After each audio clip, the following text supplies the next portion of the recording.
ಯತೋ ಜನ್ಮಾದ್ಯಸ್ಯ ಶ್ರುತಿಸುನಯಮಾನೈಕವಿಷಯಾತ್ ಸ್ವತಂತ್ರಸ್ತಂತ್ರಜ್ಞೋ ಗುರುರಪಿ ಗುರೋರ್ಯಶ್ಚ ಜಗತಾಂ ವಿಮೂಢಾ ಯತ್ತತ್ವಂ ಪ್ರಕಟಮಿಹ ವೇತ್ತುಂ ಸುಮನಸೋ ಮುಕುಂದಂ ಧ್ಯಾಯಾಮ ಅಹತ ಕುಹಕಂ ತಂ ಸ್ವಮಹಸಾ ಸರ್ವವಿಘ್ನಃ ಪ್ರಶಮನಂ ಸರ್ವಸಿದ್ಧಿಕರಂ ಪರಂ ಸರ್ವಜೈವ ಪ್ರಣೇತಾರಂ ವಂದೇ ವಿಜಯದಂ ಹರಿಂ ಕರೋತು ಕಲ್ಯಾಣಂ ಹರಿರ್ಹಯಮುಖಾಭಿದಃ ಗುರುಶ್ಚ ಮಧ್ವನಾಮಾಮಿ ವರದೋಸ್ತು ನಿರಂತರಂ ವಾಣಿತೆ ಕರವಣ್ಯಂ ವಚರಣಂ ಸರ್ವದಾ ಮಧ್ವಾಕ್ಯ ಸರಣೀರ್ಭೂಯಾತ್ ಶ್ರೀಮದಾಚಾರ್ಯ ಭಾಮಕ ಸಮಾಶ್ರಯೇ ಗುರುಂ ಭಕ್ತ್ಯ ಮಹಾವಿಶ್ವಾಸಪೂರ್ವಕಂ ನಿಕ್ಷಿಪೆ ಸರ್ವಭಾರಾಂಶ್ಚ ಗುರು ಶ್ರೀ ಪಾದಪಂಕಜೇ. ನಿನ್ನೆ ದಿವಸ ನಾವೆಲ್ಲ ತಿಳಿದಿರೋ ಹಾಗೆ ಗರುಡ ದೇವರು ಅಮೃತವನ್ನ ದೇವಲೋಕದಿಂದ ತೆಗೆದುಕೊಂಡು ಬಂದಿದ್ದಾರೆ. ಬಂದಂತಹ ಸಂದರ್ಭದಲ್ಲಿ ಅವನ ಪರಾಕ್ರಮ, ಅವನ ನಿಷ್ಠೆ, ಅವನ ಪ್ರಾಮಾಣಿಕತನ ಎಲ್ಲವನ್ನ ಸರ್ವತ್ರದಲ್ಲಿ ವ್ಯಾಪಿಸಿರುವಂತಹ ಭಗವಂತ ನೋಡಿ ಅವನ ಮುಂದೆ ಪ್ರತ್ಯಕ್ಷನಾಗಿದ್ದಾನೆ. ಪ್ರತ್ಯಕ್ಷನಾಗಿರುವಂತಹ ಅಚ್ಯುತ ಅಂತ ಭಗವಂತನನ್ನ ಕರೀತಾರೆ. ನಾಶರಹಿತನಾಗಿರುವಂತಹ, ಸರ್ವತ್ರದಲ್ಲಿ ವ್ಯಾಪ್ತನಾಗಿರುವಂತಹ ಭಗವಂತ ದರ್ಶನವನ್ನ ಕೊಟ್ಟು ಗರುಡ ದೇವರಿಗೆ ಹೇಳ್ತಾನಂತೆ, ನಿನಗೆ ವರವನ್ನ ಕೊಡ್ಲಿಕ್ಕೋಸ್ಕರವಾಗಿ ಬಂದಿದ್ದೇನೆ. ನಿನ್ನ ಮನಸ್ಸಿನಲ್ಲಿರುವಂತಹ ಬಯಕೆಯನ್ನ ನನ್ನ ಮುಂದೆ ಹೇಳು ಅಂತ ಕೇಳಿದಾಗ ಗರುಡ ದೇವರು ಪ್ರಾರ್ಥನೆಯನ್ನ ಮಾಡ್ತಾರೆ. ಸ್ವಾಮಿ, ನಿನ್ನ ಧ್ವಜದಲ್ಲಿ ನನಗೆ ಸ್ಥಾನವನ್ನ ಕೊಡು. ಈ ಅಮೃತವನ್ನ ನಾನು ಕುಡಿಯದೇ ಇದ್ರು ನಾನು ಅಜರನಾಗಬೇಕು, ಅಮರನಾಗಬೇಕು, ಮರಣರಹಿತನಾಗಬೇಕು, ವೃದ್ಧಾಪ್ಯನಲ್ಲಿ ಬರಬಾರದು. ಆ ರೀತಿಯಾಗಿ 2 ವರಗಳನ್ನ ಕೊಡು ಅಂತ ಹೇಳಿ ಭಗವಂತನಲ್ಲಿ ಪ್ರಾರ್ಥನೆಯನ್ನ ಮಾಡಿದ್ದಾರೆ ಗರುಡದೇವರು. ತಮ್ಮವ್ರೇ ವಾಹನಂ ವಿಷ್ಣುರ್ ಗರುತ್ಮಂತಂ ಮಹಾಬಲಂ. ಭಗವಂತ ಅಲ್ಲೂ ಮತ್ತು ಪ್ರಾಮಾಣಿಕತನ ಪರೀಕ್ಷೆಯನ್ನ ಮಾಡಿದ್ದಾನೆ. ಎಷ್ಟು ಪ್ರಾಮಾಣಿಕತನ ನೋಡಿ. ಆ ಪ್ರಾಮಾಣಿಕತನವನ್ನ ನೋಡಿ, ಆ ಶುದ್ಧವಾದ ಮನಸ್ಸನ್ನ ನೋಡಿ ಭಗವಂತ ಅವಶ್ಯವಾಗಿ ಆಗ್ಲಪ್ಪ, ನಿನ್ನ ಮಾತಿನಂತೆ ನೀನೇನು ವರ ಕೇಳಿದ್ದೀಯೋ ಆ ವರವನ್ನ ಕೊಟ್ಟಿದ್ದೇನೆ. ಗರುಡ ದೇವರು ಹೇಳ್ತಾರಂತೆ, ಜಗತ್ತಿನ ಸ್ವಾಮಿಯಾಗಿರುವಂಥವನು ನೀನು ನನ್ನ ಸ್ವಾಮಿಯೂ ಆಗಿರ್ತೀಯ, ನಾನು ನಿನ್ನ ಸೇವಕನಾಗಿರುವಂಥವನು. ನಿನ್ನ ಸೇವೆಯನ್ನ ಮಾಡೋದೇ ನನ್ನ ಪರಮ ಧರ್ಮ. ಅದು ಬಿಟ್ರೆ ನನಗೆ ಬೇರೆ ಧರ್ಮನೇ ನನಗೆ ಗೊತ್ತಿಲ್ಲ. ನಿನ್ನ ಸೇವೆಯನ್ನ ಮಾಡೋದೇ ನನ್ನ ಧರ್ಮ. ಹಾಗಾಗಿ ನನ್ನಿಂದ ವಿಶಿಷ್ಟವಾದ ಸೇವೆಯನ್ನ ನೀನು ಸ್ವೀಕಾರ ಮಾಡಬೇಕು. ಅದನ್ನು ಯಾವಾಗಲೂ ನನ್ನಿಂದ ಸೇವೆಯನ್ನು ತೆಗೆದುಕೋ ಅಂತ ಪ್ರಾರ್ಥನೆಯನ್ನ ಮಾಡಿದ್ದಾರೆ ಗರುಡದೇವರು. ಆಗ ಭಗವಂತ ಹೇಳ್ದ, ವಾಹನಂ, ನನ್ನ ವಾಹನನಾಗಿ ನೀನಿರು. ಗರುಡ ವಾಹನ ಅಂತ ಜಗತ್ತಿನಲ್ಲಿ ಪ್ರಖ್ಯಾತನಾಗ್ತೀಯ ನೀನು ಅಂತ ಹೇಳಿ ಭಗವಂತ ವರವನ್ನ ಕೊಟ್ಟಿದ್ದಾನೆ. ಅಂದ್ರೆ ನೋಡಿ, ಭಕ್ತನ ಮೇಲೆ ಅನುಗ್ರಹವನ್ನ ಮಾಡಿ ಗರುಡ ಧ್ವಜ ಅಂತ ಅನಿಸ್ಕೊಂಡ ಭಗವಂತ, ಜೊತೆಗೆ ಗರುಡ ವಾಹನ ನಾಗಿ ಎಲ್ಲ ಭಕ್ತರ ಅಭಿಷ್ಟವನ್ನ ಪೂರ್ಣವನ್ನ ಮಾಡ್ತಾ ಇದ್ದಾನೆ. ಹರಿಯ ವರಗಳನ್ನ ಪಡೆದಂತಹ ಗರುಡ ದೇವ ವಾಯು ವೇಗದಿಂದ ನೋಡ್ರಿ, ಕಿಮಲಭ್ಯಂ ಭಗವತೆ ಪ್ರಸನ್ನೇ ಶ್ರೀನಿಕೇತನೆ ಯಥಾಹಿ ಸ್ಕಂದ ಶಾಖಾನಾಂ ತರೋರ್ ಮೂಲಾವಸೇಚನಂ.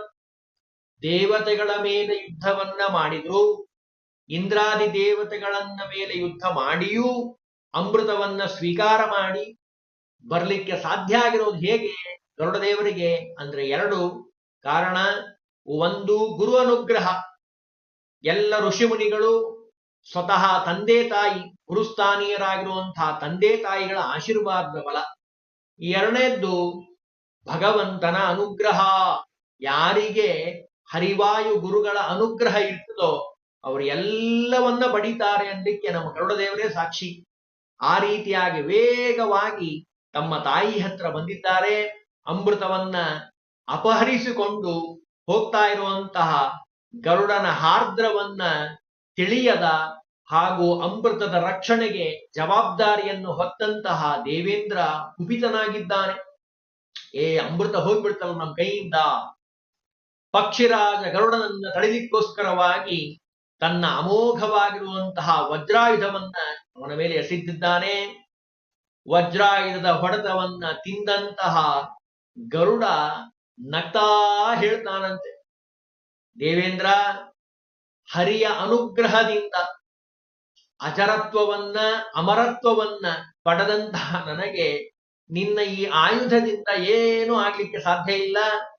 ಈ ವಜ್ರಾಯುಧವು ಯಾವ ದಧೀಚಿ ಋಷಿಗಳ ಮೂಳೆಯಿಂದ ನಿರ್ಮಾಣ ಆಗಿದೆನೋ ಆ ಮಹರ್ಷಿಗಳ ಬಗ್ಗೆ ನನಗೆ ಭಕ್ತಿಯೇ ಇದೆ, ಆದರವಿದೆ. ಹಾಗಾಗಿ ಇದು ದೇವೇಂದ್ರನಾಗಿರುವಂತಹ ನಿನ್ನ ಆಯುಧ, ನಿನ್ನ ಬಗ್ಗೆ ನನಗೆ ಆದರವಿದೆ. ಆದ್ದರಿಂದ ಈ ಆಯುಧವನ್ನ ಆಧರಿಸ್ತೀನಿ. ನನ್ನ ರೆಕ್ಕೆಯ ಒಂದು ಗರಿಯನ್ನ, ಪುಚ್ಛವನ್ನ ನಾನೇನ್ ಮಾಡ್ತೀನಿ, ಕೆಳಗೆ ಬೀಳಿಸ್ತೀನಿ. ಯಾಕೆ? ವಜ್ರಾಯುಧಕ್ಕೆ ಗೌರವ ಕೊಡಬೇಕಲ್ಲ, ಋಷಿಗಳಿಗೆ ಗೌರವ ಕೊಡಬೇಕಲ್ಲ, ವಜ್ರಾಯುಧದ ಶಕ್ತಿ ಗೊತ್ತಾಗಬೇಕಲ್ಲ. ಹಾಗಾಗಿ ಅದರ ಸಮ ಇನ್ನೊಂದು ಗರಿ, ಮತ್ತೊಂದು ನೋಡು ಅಂತ ಹೇಳಿ ಆ ಗರಿಯನ್ನ ಬೆಳೆಸಿದ್ದಾರೆ, ಮುಂದೊಡಿದ್ದಾರೆ. ಋಷೇರ್ಮಾನಂ ಕರಿಷ್ಯಾಮಿ ವಜ್ರಂ ಯಸ್ಯಾಸ್ತಿ ಸಂಭವಂ. ಅಂದ್ರೆ ಇಂದ್ರದೇವರಿಗೂ ಗೌರವವನ್ನು ಕೊಟ್ಟರು. ಆ ಋಷಿಗಳು ಮೂಳೆಯಿಂದ ಮಾಡಿರುವಂಥದ್ದು, ದಜಿ ಋಷಿಗಳ ಮೂಳೆಯಿಂದ, ಅದಕ್ಕೂ ಆ ವಜ್ರಾಯುಧಕ್ಕೂ ಗೌರವವನ್ನು ಕೊಟ್ಟಿದ್ದಾರೆ. ಆಕಾಶದಿಂದ ಕೆಳಗೆ ಬಿದ್ದಂತಹ ಅತಿ ಸುಂದರವಾದ ಗರಿಯನ್ನ ನೋಡಿ ಎಲ್ಲ ಜನ ಆಶ್ಚರ್ಯಚಕಿತರಾಗಿದ್ದಾರಂತೆ, ಸಂತೋಷ ಪಡ್ತಾ ಇದ್ದಾರಂತೆ.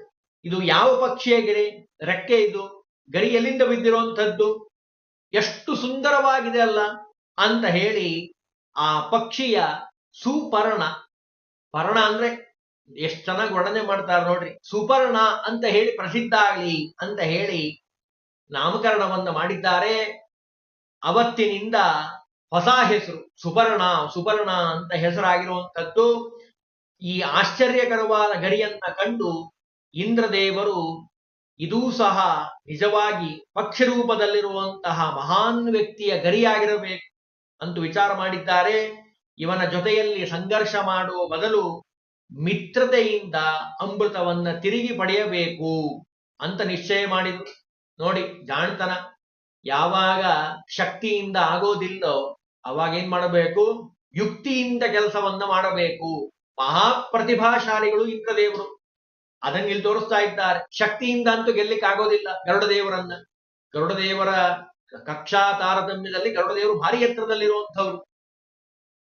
ಹಾಗಾಗಿ ಇಂದ್ರದೇವರು ಏನ್ ಮಾಡಿದ್ರು, ಇಲ್ಲ, ಜಗಳ ಮಾಡಿದ್ರೆ ಗೆಲ್ಲಿಕ್ ಸಾಧ್ಯ ಆಗೋದಿಲ್ಲ, ಶಕ್ತಿಯಿಂದ ಯುಕ್ತಿಯಿಂದ ಗೆಲ್ಲಬೇಕು, ಮಿತ್ರತ್ವವನ್ನ ಮಾಡಿಕೊಳ್ಳೋಣ, ಒಳ್ಳೆ ರೀತಿಯಿಂದ ಪ್ರೀತಿಯಿಂದ ಮಾತಾಡಿ ಆ ಅಮೃತವನ್ನ ತಿರುಗಿ ತೆಗೆದುಕೊಂಡು ಬರೋಣ ಅಂತ ಹೇಳಿ ವೇಗದಿಂದ ಗರುಡನ ಹತ್ತಿರ ಬಂದಿದ್ದಾರೆ. ಪಕ್ಷಿರಾಜ, ನಿನ್ನ ಬಲ ಅಪಾರವಾಗಿರುವಂಥದ್ದು ಇಂದ್ರದೇವರ ಬಾಯಲ್ಲಿ ಬರ್ತಾ ಇದೆ. ಆದ್ದರಿಂದ ನಿನ್ನ ಬಲವನ್ನ ನೋಡಿ ನನಗೆ ಸಂತೋಷ ಆಗಿದೆ. ನಿನ್ನ ಮಿತ್ರತ್ವವನ್ನ ಬಯಸಿ ನಾ ಇಲ್ಲಿ ಬಂದಿದ್ದೇನೆ. ಗರುಡದೇವರ ಮುಂದೆ ಇಂದ್ರದೇವರು ಹೇಳ್ತಾ ಇದ್ದಾರೆ, ಬಲಂ ವಿಜ್ಞಾತು ಮಿಚ್ಛಾಮಿ ಯತ್ತೇ ಪರಮನುತ್ತಮಂ ಸಖ್ಯಂ ಚಾನಂತ ಮಿಚ್ಛಾಮಿ. ಸಖ್ಯನಾಗಬೇಕು ಅಂದ್ರೆ ಮಿತ್ರನಾಗಬೇಕು ಅಂತ ಬಂದಿದ್ದೇನೆ. ತ್ವಯಾ ಸಹ ಗೋತ್ತಮ, ಪಕ್ಷಿಗಳ ರಾಜನಾಗಿರುವಂತಹ ನಿನ್ನನ್ನ ನಾನು ಮಿತ್ರನಾಗಿ ಆಗಬೇಕು ಅಂತ ಬಂದಿದ್ದೇನೆ. ಆಗ ಗರುಡ ದೇವರು ಹೇಳ್ತಾರಂತೆ, ಉತ್ತರ ಕೊಟ್ಟರು ಅದಕ್ಕೆ, ನೋಡಪ್ಪ, ನಿನ್ನ ಜೊತೆಯಲ್ಲಿ ಮಿತ್ರತ್ವವನ್ನ ಮಾಡಿಕೊಳ್ಳಲು ನನಗೂ ಪ್ರಿಯವಾಗಿರುವಂಥದ್ದೇ. ನನ್ನ ಬರದ ಬಗ್ಗೆ ನೀನ್ ಕೇಳಿದ್ದೀಯ, ಹೌದಾ? ಒಂದು ಮಾತು ಹೇಳ್ತೀನಿ ಕೇಳು. ನನ್ನ ಬಲದ ಎಷ್ಟು ಪ್ರಬಲವಾಗಿರುವಂಥದ್ದು ಅಂತ ಕೇಳಿದ್ರೆ, ಹರಿವಾಯುಗಳನ್ನ ಬಿಟ್ರೆ, ಗರುಡದೇವರ ಬಾಯಲ್ಲಿ ಬಂದಿರುವಂತಹ ಮಾತು, ಹರಿವಾಯುಗಳನ್ನ ಬಿಟ್ರೆ ನನ್ನ ಬಲವನ್ನ ಯಾರೂ ಎದುರಿಸಲಿಕ್ಕೆ ಸಾಧ್ಯ ಆಗೋದಿಲ್ಲ. ಅಷ್ಟು ಪ್ರತಿಭಾಶಾಲಿಗಳು ಗರುಡದೇವರು.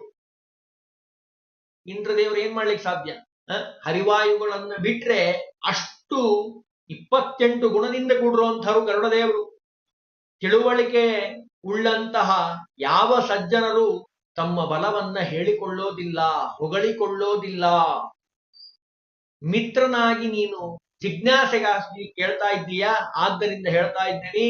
ಸಪ್ತಸಾಗರ, ಅಷ್ಟ ಮಹಾಪರ್ವತಗಳಿಂದ ಕೂಡಿರುವಂತಹ ಈ ಇಡೀ ಭೂಮಂಡಲವನ್ನ, ಅದರ ಮೇಲಿರುವಂತಹ ನಿನ್ನನ್ನ ಸಹ ಒಂದು ಕ್ಷಣದಲ್ಲಿ ಒಂದೇ ರೆಕ್ಕೆಯಿಂದ ಹೊತ್ತುಕೊಳ್ಳಬಲ್ಲೆ.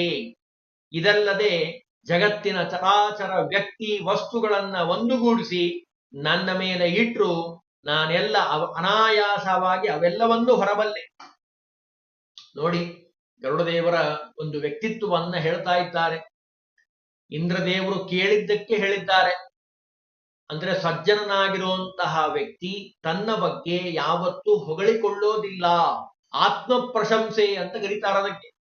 ಆತ್ಮ ಪ್ರಶಂಸೆ ಮಾಡ್ತಾ ಇದ್ದಾನೆ ಅಂದ್ರೆ ಅವನಲ್ಲಿ ಏನು ಗುಣ ಇಲ್ಲ ಅಂತ, ಸಜ್ಜನ ಅವನಲ್ಲ ಅಂತ. ದೊಡ್ಡವರ ನಿಂದನೆ ಜೊತೆಗೆ ಆತ್ಮ ಪ್ರಶಂಸೆ ಇವೆರಡೂ ಮಹಾನ್ ದೋಷಕಾರಿಯಾಗಿರುವಂಥದ್ದು. ಅದಕ್ಕೆ ಗರುಡದೇವರು ಹೇಳಿದ್ರು, ಸಜ್ಜನನಾಗಿರುವಂಥವನು ಯಾವತ್ತೂ ತನ್ನ ಬಗ್ಗೆ ಹೇಳಿಕೊಳ್ಳೋದಿಲ್ಲ, ಹೊಗಳಿಕೊಳ್ಳೋದಿಲ್ಲ. ಗರುಡದೇವರು ಇಷ್ಟೊಂದು ಅವರಿಗೆ ವಿಶೇಷವಾಗಿ ಇದೆಲ್ಲ ಬರಲಿಕ್ಕೆ ಸಾಧ್ಯ ಆಗಿರೋದು ವಾಯುದೇವರ ಅನುಗ್ರಹದಿಂದ. ವಾಯುದೇವರು ರಾವಣ ಕೇಳ್ತಾನೆ, ನೀ ಯಾರು ಅಂತ ಕೇಳಿದಾಗ ರಾಮಾಯಣದಲ್ಲಿ ನಾವು ಕಾಣ್ತೀವಿ, ದಾಸೋಹಂ ಕೌಸಲೇಂದ್ರಸ್ಯ, ನಾನು ದಾಸನಾಗಿ ಬಂದಿದ್ದೀನಿ, ಕೌಸಲ್ಯಾದೇವಿಯ ಮಗನಾಗಿರುವಂತಹ ರಾಮದೇವರ ದಾಸನ. ಹನುಮಂತ ದೇವರ ಶಕ್ತಿ ಇಡೀ ಜಗತ್ತಿಗೆ ಅಲ್ಲ, ಇಡೀ ಬ್ರಹ್ಮಾಂಡಕ್ಕೆ ಗೊತ್ತಿರುವಂಥದ್ದು. ಅಷ್ಟು ವಿನಯ ನಮ್ಮ ಹನುಮಂತ ದೇವರಲ್ಲಿ. ಹಾಗಾಗಿ ಆ ಹನುಮಂತ ದೇವರ ಪ್ರೀತಿಯ ಶಿಷ್ಯರಾಗಿರುವಂಥವರು ಗರುಡಶೇಷ ರುದ್ರದೇವರು.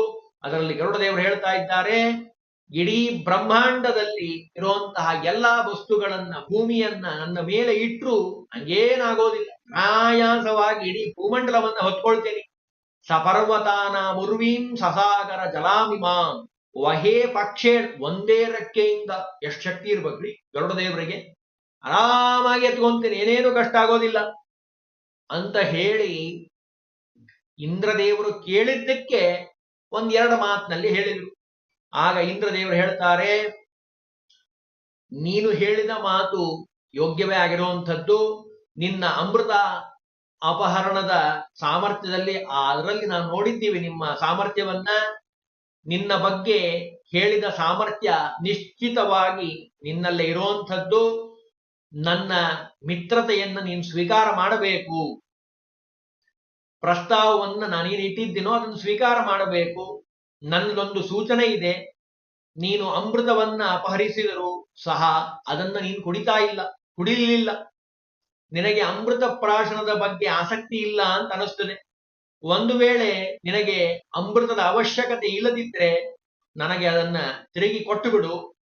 ನೀನು ಇದನ್ನ ಬೇರೆಯವರಿಗೆ ಕೊಟ್ರೆ ಅವರು ಅಮರರಾಗಿ ಸಕಲ ದೇವತೆಗಳನ್ನ ಪೀಡಿಸ್ತಾರೆ. ನೋಡಿ, ಅದರ ಸೂಕ್ಷ್ಮತೆಯನ್ನ ಇಂದ್ರದೇವರು ಗರುಡದೇವರಿಗೆ ಹೇಳ್ತಾ ಇದ್ದಾರೆ. ನೀನು ಇಲ್ಲಿ ತನಕ ನಾವು ನೋಡಿದ್ವಿ, ಅಮೃತವನ್ನ ತೆಗೆದುಕೊಂಡು ಹೋಗ್ತಾ ಇದ್ದೀಯಾ, ನೀನೇನ್ ಕುಡಿತಾ ಇಲ್ಲ. ಇದೇನಾದ್ರೂ ಬೇರೆಯವ್ರ ಕೈಗೆ ಸಿಕ್ಕರೆ ಅಂದ್ರೆ ಏನು, ಇಂದ್ರದೇವರು ಸರ್ಕಾರದ ರೀತಿಯಲ್ಲಿ ಮಾತಾಡ್ತಾ ಇದ್ದಾರೆ. ದೇವಲೋಕದ ಸರ್ಕಾರದ ಅಧಿಪತಿಗಳು ಏನ್ ಹೇಳ್ತಾ ಇದ್ದಾರೆ, ಅಮೃತವನ್ನ ದುಷ್ಟರ ಕೈಗೆ ಸಿಕ್ಕರೆ ಅವರು ಅಮರರಾಗಿ ಸಜ್ಜನರನ್ನ ಪಿಡೆ ಕೊಡ್ತಾರೆ. ಅಂದ್ರೆ ಲೌಕಿಕವಾಗಿ ನಾವು ಹೇಳೋದಾದ್ರೆ ಯಾವಾಗಲೂ ಪಿಸ್ತೂಲು ಗನ್ನು ಯಾರ ಕೈಲಿರಬೇಕು, ದೇಶವನ್ನ ರಕ್ಷಣೆ ಮಾಡೋರ ಕೈಲಿರಬೇಕು. ಅಯೋಗ್ಯರ ಕೈಯಲ್ಲೇನಾದ್ರೂ ಆ ವಸ್ತುಗಳು ಸಿಕ್ತು ಅಂದ್ರೆ ದೇಶವನ್ನ ಹಾಳು ಮಾಡಿ ಕೈ ಬಿಡ್ತಾರೆ, ಸಜ್ಜನರನ್ನ ಪೀಡಿಸ್ತಾರೆ. ಅದಕ್ಕೆ ಎಚ್ಚರ. ಆ ವಸ್ತುಗಳು ಅವ್ರ ಹತ್ರ ಮಾತ್ರ ಇರೋ ಹಾಗೆ ನೋಡ್ಕೊಳ್ಬೇಕು. ಅದನ್ನ ಇಲ್ಲಿ ತೋರಿಸ್ತಾ ಇದ್ದಾರೆ. ಅಮೃತ ಅದನ್ನ ಪಾನ ಮಾಡಿಬಿಟ್ರೆ ಅಮರರಾಗಿ ಬಿಡ್ತಾರೆ. ದೇವತೆಗಳನ್ನ, ಸಜ್ಜನರನ್ನ, ಋಷಿ ಮುನಿಗಳನ್ನ ಪೀಡಿಸ್ಲಿಕ್ಕೆ ಪ್ರಾರಂಭ ಮಾಡ್ತಾರೆ. ಹಾಗಾಗಿ ನಿನಗೆ ಬೇಡ ಅಂದ್ರೆ ನೀನಂತೂ ಕುಡಿತಾ ಇಲ್ಲ, ನನಗೆ ತಿರುಗಿ ವಾಪಸ್ ಕೊಟ್ಬಿಡು ಅಂತ ಇಂದ್ರದೇವರು ಕೇಳದಂತಹ ಸಂದರ್ಭದಲ್ಲಿ ಒಂದು ಮಾತು ಹೇಳ್ತಾರೆ ಗರುಡದೇವರು. ಎಷ್ಟು ಸುಂದರವಾಗಿ ಹೇಳ್ತಾರೆ ನೋಡ್ರಿ. ನಕಾರ್ಯಂ ಯದಿ ಸೋಮೇನ ಮಮ ಸೋಮ ಪ್ರತೀಯತಾಂ ಅಸ್ಮಾಂಸ್ತೆ ಹಿ ಪ್ರಭಾದೇಯು ಏಭ್ಯೋ ದದ್ಯಾತ ಭವಾಮಿಮಂ. ಗರುಡದೇವರು ಹೇಳಿದ್ರು, ದೇವತೆಗಳ ರಾಜನಾಗಿರುವಂತಹ ಇಂದ್ರನೇ, ನಾನು ಈ ಅಮೃತವನ್ನ ಯಾವುದೋ ಒಂದು ವಿಶಿಷ್ಟವಾದ ಕಾರಣಕ್ಕಾಗಿ ತೆಗೆದುಕೊಂಡು ಹೋಗ್ತಾ ಇದ್ದೇನೆ. ಇದನ್ನ ನಾನು ಯಾರಿಗೂ ಕೊಡೋದಿಲ್ಲ ದೇವೇಂದ್ರ. ನಾನು ಇದನ್ನ ವಿಶಿಷ್ಟವಾದ ಸ್ಥಳದಲ್ಲಿ ಇಡ್ತೇನೆ. ನಾನು ಅಮೃತದ ಕಲಶವನ್ನ ಇಟ್ಟಾಕ್ಷಣ ವಿಳಂಬ ಮಾಡದೆ ನೀನು ಎತ್ತಿಕೊಂಡು ಹೋಗುಬಿಡು. ನೋಡಿ, ಗರುಡ ದೇವರೇ ಹೇಳ್ಬಿಟ್ರು ಇಂದ್ರದೇವರಿಗೆ, ನಾನು ವಿಶಿಷ್ಟವಾದ ಕಾರಣಕ್ಕೆ ತಗೊಂಡೋಗ್ತಾ ಇದ್ದೇನೆ, ನಾನು ಎಲ್ಲಿ ಇಡ್ತೀನೋ ಇಟ್ಟುಕೊಳ್ಳೆ ತಗೊಂಡೋಗ್ಬಿಡು, ಯಾರಿಗೂ ಹೇಳ್ಬೇಡ ಕೇಳ್ಬೇಡ, ತಗೊಂಡೋಗ್ಬಿಡು, ನಿಂದೆ ಅದು, ನಾನೇನು ಅಡ್ಡಿ ಮಾಡೋದಿಲ್ಲ. ಮುಂಚೆನೆ ಹೇಳ್ಬಿಟ್ರು ಯಾರು, ಗರುಡ ದೇವರು. ಗರುಡನ ಮಾತನ್ನ ಕೇಳಿ ಇಂದ್ರದೇವರಿಗೆ ಅಮೃತವೇ ತಿರುಗಿ ಸಿಕ್ಕಾಗ ಏನು ಸಂತೋಷ ಆಗಬೇಕು ಅಷ್ಟು ಭರವಸೆ, ಅಷ್ಟು ಸಂತೋಷ ಆಗಿದೆ. ನಿನ್ನ ಮಾತಿನಿಂದ ನನ್ನ ದುಗುಡ ಎಲ್ಲ ಪರಿಹಾರ ಆಗಿದೆ. ಯಾಕೆ ಇಂದ್ರದೇವರು ಇಡೀ ಆ ದೇವತೆಗಳನ್ನ ರಕ್ಷಣೆ ಮಾಡುವಂಥವ್ರು, ಭಗವಂತನ ಒಂದು ಆಜ್ಞೆ, ಅಮೃತವನ್ನ ರಕ್ಷಣೆ ಮಾಡೋದು, ದೇವತೆಗಳನ್ನ ರಕ್ಷಣೆ ಮಾಡೋದು ಇಂದ್ರದೇವರ ಕರ್ತವ್ಯ. ಹಾಗಾಗಿ ಮತ್ತೆ ಇಟ್ಟುಕೊಳ್ಳೆ ಅಮೃತವನ್ನು ತೆಗೆದುಕೊಂಡು ಹೋಗ್ಬಿಡು ಅಂತ ಗರುಡದೇವರು ಇಂದ್ರದೇವರಿಗೆ ಹೇಳಿದ್ರು. ಮನಸ್ಸು ನಿರಾಳ ಆಯ್ತು ಇಂದ್ರದೇವರಿಗೆ. ನೀನು ನನಗಿಂತ ದೊಡ್ಡವನು, ಆದರೂ ನಿನಗೆ ವರರೂಪವಾಗಿ ನಿನ್ನ ಬಯಕೆಯನ್ನ ಪೂರೈಸಲು ಬಯಸ್ತಾ ಇದ್ದೇನೆ. ನಾನು ನಿನ್ನ ಯಾವ ಬಯಕೆಯನ್ನ ಪೂರ್ಣ ಮಾಡಲಿ? ಇಂದ್ರದೇವರಿಗಿಂತ ಗರುಡದೇವರು ಬಹಳ ಎತ್ತರದಲ್ಲಿದ್ದಾರೆ. ಚಿಕ್ಕವರಾದ್ರೂ ಹೇಳಿದ್ರು ಇಂದ್ರದೇವರು, ಏನಾದ್ರೂ ಬಯಕೆ ಇದ್ರೆ ಹೇಳು. ಇಂದ್ರದೇವರ ಮಾತನ್ನ ಕೇಳಿರುವಂತಹ ಗರುಡದೇವರು ಹೇಳ್ತಾರಂತೆ, ಕದ್ರು ಮತ್ತು ಅವಳ ಮಕ್ಕಳಾಗಿರುವಂತಹ ಸರ್ಪಗಳು ನನ್ನ ತಾಯಿಗೆ ಮೋಸ ಮಾಡಿದ್ದು ನೆನಪಿಗೆ ಬಂದಿದೆ. ತನ್ನ ತಾಯಿಯಾಗಿರುವಂತಹ ವಿನತಾದೇವಿ ಮೋಸ ಹೋಗಿ ಇಷ್ಟು ದಿನ ಕದ್ರುವಿನ ಮತ್ತು ಆ ಕದ್ರುವಿನ ಮಕ್ಕಳ ದಾಸಿಯಾಗಿ ಪಟ್ಟ ಕಷ್ಟಗಳೆಲ್ಲ ನೆನಪಾಗಿದೆ. ಬಹಳ ಸಂಕಟ ಆಯಿತು. ತಾಯಿಯ ದಾಸ್ಯ ಬೇಗನೆ ಪರಿಹಾರ ಆಗಿ ಮುಗಿತಾ ಇದೆ ಅಂತ ಒಂದ್ ಕಡೆ ಸಮಾಧಾನ. ಯಾಕೆ ಅಮೃತ ತಗೊಂಡು ಹೊಂಟಿದ್ದಾರಲ್ಲ. ಇಂದ್ರನಿಗೆ ಹೇಳ್ತಾ ಇದ್ದಾರೆ, ಇಂದ್ರ, ನನಗೆ ನನ್ನ ಬಯಕೆಗಳನ್ನ ಪೂರೈಸಿಕೊಳ್ಳುವಂತಹ ಸಾಮರ್ಥ್ಯ ಇದೆ. ನಿನ್ನ ಮಿತ್ರತೆಯನ್ನ ಹಾಗೂ ನಿನ್ನ ಬಯಕೆಯನ್ನ ನಾನು ಅಲ್ಲುಗಳೆಯೋದಿಲ್ಲ. ಈ ಅಮೃತವನ್ನ ಯಾರಿಗೂ ಕೊಡೋದೂ ಇಲ್ಲ ಅಂತ ಭರವಸೆ ನಾನು ಕೊಡ್ತಾ ಇದ್ದೇನೆ. ಅಷ್ಟೇ ಅಲ್ಲ, ವರವನ್ನ ಕೇಳು ಅಂತ ಹೇಳಿದೆ ಅಲ್ಲ, ಇದೋ ನಿನ್ನ ಇಚ್ಛೆಯನ್ನ ಪೂರೈಸ್ತೇನೆ. ನಿನ್ನ ವರದಿಂದ ನನ್ನ ಶತ್ರುಗಳಾಗಿರುವಂತಹ ಸರ್ಪಗಳು ನನ್ನ ಆಹಾರವಾಗಲಿ. ನೋಡಿ, ಎಂಥ ವರವನ್ನ ಕೇಳಿದ್ದಾರೆ. ಸರ್ಪಗಳೆಲ್ಲ ನನ್ನ ಆಹಾರ ಆಗಿ ಬಿಡ್ಲಿ. ಈಶೋಹಮಪಿ ಸರ್ವಸ್ಯ ಕರಿಷ್ಯಾಮಿತು ತೇರ್ತಿತಾಂ ಭವೇರ್ಯುಗ ಭುಜಗಾಹ ಶಕ್ರಮಮ ಭಕ್ಷ್ಯ ಮಹಾಬಲಾಹ. ಸರ್ಪಗಳೆಲ್ಲ ನನ್ನ ಆಹಾರ ಆಗಿ ಬಿಡ್ಲಿ. ಬಹಳ ಹಿಂಸೆ ಕೊಟ್ಟಿದ್ದ ಅವನ ತಾಯಿಗೆ, ಆ ಸರ್ಪಗಳೆಲ್ಲ ನನಗೆ ಆಹುತಿಯಾಗಿ ಬಿಡ್ಲಿ, ಆಹಾರ ಆಗಿ ಬಿಡ್ಲಿ ಅಂತ ಯಾವಾಗ ಕೇಳಿದ್ರೋ ಅಮೃತವನ್ನ ತಿರುಗಿ ತೆಗೆದುಕೊಂಡು ಹೋಗಬಹುದು ಅನ್ನುವಂತಹ ಭರವಸೆಯಿಂದ ಗರುಡನಿಂದ ಪಡೆದು ದೇವೇಂದ್ರ ಸರ್ವೋತ್ತಮನಾಗಿರುವಂತಹ ಹರಿಯ ಬಳಿಗೆ ಬಂದು ನಡೆದ ಎಲ್ಲ ಘಟನೆಯನ್ನ ವಿವರವಾಗಿ ಹೇಳಿದ್ದಾನೆ. ನಾರಾಯಣ ಸಹ ಆ ಅಮೃತವನ್ನ ತಿರುಗಿ ನಿನ್ನ ಲೋಕಕ್ಕೆ ತೆಗೆದುಕೊಂಡು ಹೋಗು ಅಂತ ಹೇಳಿ ಇಂದ್ರದೇವರಿಗೆ ಆಜ್ಞೆಯನ್ನ ಮಾಡಿದ್ದಾನೆ. ಇಂದ್ರದೇವ ಗರುಡನ ಹತ್ತಿರ ಬಂದು ಹರಿಯ ಅನುಮತಿಯನ್ನ ತೆಗೆದುಕೊಂಡಿದ್ದೀನಿ. ನೀನು ಅಮೃತವನ್ನ ಕುಶಾಸನದ ಮೇಲೆ, ಅಂದ್ರೆ ದರ್ಭಾಸನದ ಮೇಲೆ ಇಟ್ಟ ಕ್ಷಣ ನಾನ್ ತೆಗೆದುಕೊಂಡು ಹೋಗ್ತೇನೆ ಅಂತ ಮುಂಚೆನೆ ಮಾತಾಡಿದ್ರು. ನೋಡ್ರಿ, ದೇವತೆಗಳು ಹೇಗಿರ್ತಾರೆ ಅಂತ ಗೊತ್ತೈತ ಆಗೋದಿಲ್ಲ. ದೇವತೆಗಳ ಒಂದು ವ್ಯಕ್ತಿತ್ವವೇ ಅಂತದ್ದು. ಭಗವಂತ ಅವರಿಗೆ ನೀಡಿರುವಂತಹ ಒಂದು ಅಪೂರ್ವವಾಗಿರುವಂತಹ ಶಕ್ತಿ. ಗರುಡ ದೇವರೇನು ಮಾಡಿದ್ರು, ಕದ್ರು ಹೇಳಿದ್ದಲ್ಲ ತಗೊಂಡ್ಬರ್ಬೇಕು ಅಂತ, ಅವ್ರ ಮಕ್ಕಳು ಅವರೆಲ್ಲ ಮಾತಾಡ್ಕೊಂಡು ಹೇಳಿದ್ರು ಮುಂಚೆನೆ. ಹಿಂದಿನ ವಿಭಾಗದಲ್ಲಿ ನಾವು ನೋಡಿದ್ದೀವಿ. ಆ ಅಮೃತ ತಗೊಂಡ್ಬಂದು ಕದ್ರುವಿನ ಮನೆಗೆ ಬಂದಿದ್ದಾರೆ. ಕದ್ರುವಿಗೆ ಹೇಳಿದ್ರು, ಮತ್ ನೀವು ಆ ಮಕ್ಕಳಿಗೆಲ್ಲ ಕರೆದು ಹೇಳಿದ್ರು, ಮತ್ತೆ ಅಮೃತ ಕೇಳಿದ್ರಲ್ಲ, ನಾನು ಅಮೃತ ತಗೊಂಡ್ಬಂದಿನಿ, ಮತ್ತೆ ನಿಮ್ಮ ಕರಾರನ್ನ ನೀವು ಹೇಳಿರೋ ಹಾಗೆ ನಾನು ಅಮೃತವನ್ನು ತೆಗೆದುಕೊಂಡು ಬಂದಿದ್ದೇನೆ. ನನ್ನ ತಾಯಿ ವಿನತೆಯನ್ನ ನೀವು ದಾಸ್ಯದಿಂದ ಮುಕ್ತಳನ್ನಾಗಿ ಮಾಡಬೇಕು. ನೀವು ಕೇಳಿದ್ರಲ್ಲ ಅಮೃತ, ನೋಡಿ ಇಲ್ಲಿ ಇಟ್ಟಿದ್ದೇನೆ. ದರ್ಬೆ ಮೇಲೆ ಇಟ್ಟಿದ್ದಾರೆ ಅಮೃತ ಕಲಶವನ್ನ. ಇಟ್ರು, ತಾಯಿಯನ್ನ ಬಿಡಿಸ್ಕೊಂಡು ಗರುಡ ದೇವರು ಹೊರಟೇ ಬಿಟ್ರು. ಹೊರಟಗುಳ್ಳೆ ಆ ದರ್ಬೆಗಳ ಆಸನದ ಮೇಲೆ ಅಮೃತ ಕಲಶವನ್ನು ಇಟ್ಟಿದ್ದೀನಿ, ಸ್ನಾನ ಮಾಡಿ ಪವಿತ್ರವಾಗಿ ಅಮೃತ ಪ್ರಾಶನ ಮಾಡ್ರಿ ಅಂತ ಕದ್ರು ಮತ್ತು ಕದ್ರುವಿನ ಮಕ್ಕಳಿಗೆ ಹೇಳಿ ದರ್ಭಾಸನದ ಮೇಲೆ ಇಟ್ರು. ಇಟ್ಟಿದ್ದೇ ತಡ ಹೊರಟು ಹೋಗ್ಬಿಟ್ರು ತನ್ನ ತಾಯಿಯನ್ನ ಕರ್ಕೊಂಡು. ಅವರಿಗೆಲ್ಲ ಸಂತೋಷ. ಈ ತಾಯಿನ್ ತಗೊಂಡು ನಾವೇನ್ ಮಾಡೋಣ? ಕದ್ರು ಮತ್ತು ಕದ್ರುವಿನ ಮಕ್ಕಳಿಗೇನು ಯೋಚನೆ? ಅಮೃತ ನಮ್ ಕೈಲಿ ಬಂದಿದೆ ಅಲ್ಲ, ಅಮೃತವನ್ನ ಸ್ವೀಕಾರ ಮಾಡಿ ಅಮರರಾಗೋಣ. ಈ ವಿನುತಾದೇವಿ ವೈನತೆಯ ಆ ಗರುಡನ್ ತಗೊಂಡು ನಾವೇನ್ ಮಾಡೋಣ? ನಮಗೆ ಅಮೃತ ಸಿಕ್ಕರೆ ಸಾಕಪ್ಪ ಅಂತ ಮನಸ್ಸಿನಲ್ಲಿ ಏನಾಗಿದೆ ಅನ್ಕೊಂಡು, ಅದಾಸಿ ಚೈವ ಮಾತೇಯ ಮಧ್ಯ ಪ್ರವೃತ್ತಿ ಚಾಸ್ತು ಮೇ ಯಥೋಕ್ತಂ ಭವತಾಮೇ ತದ್ವಚೋ ಮೇ ಪ್ರತಿಪಾದಿತಂ. ಬಹಳ ಸಂತೋಷ ಆಗ್ಬಿಡ್ತು. ಹೌದಾ, ಅಮೃತ ತಗೊಂಬಂದಿರಾ ಅಂತ ಖುಷಿ ಪಟ್ಟುಕೊಂಡು ಎಲ್ಲ ನಾಗಗಳು. ಕದ್ರುವಿಗಂತೂ ಭಾರಿ ಸಂತೋಷ. ಓಹೋ ಅಂತೂ ಅಮೃತ ಸಿಕ್ಬಿಡ್ತು, ನಾನು ನನ್ನ ಮಕ್ಕಳೆಲ್ಲ ಚಿರಂಜೀವಿ ಅಂದ್ರೆ ಅಮರರಾಗ್ಬಿಡ್ತೀವಿ ಅನ್ನೋ ಭಾವನೆಯಿಂದ ಸಂತೋಷದಿಂದ ಸ್ನಾನ ಮಾಡಿ ತಗೋಬೇಕಾ, ಆಯ್ತು ಹಂಗಿದ್ದ ಸ್ನಾನ ಮಾಡಿ ಬರ್ತೀವಿ ಅಂತ ಸ್ನಾನಕ್ಕೆ ಹೊರಟಿದ್ದಾವೆ. ನಮಗೆ ಎಲ್ಲರಿಗೂ ಕುತೂಹಲ, ಅಮೃತ ಸರ್ಪಗಳಿಗೆ ಸಿಕ್ತೋ ಇಲ್ಲೋ ಅನ್ನೋದನ್ನ ನಾಳೆ ನೋಡ್ಲಿಕ್ಕೆ ಪ್ರಯತ್ನವನ್ನು ಮಾಡೋಣ.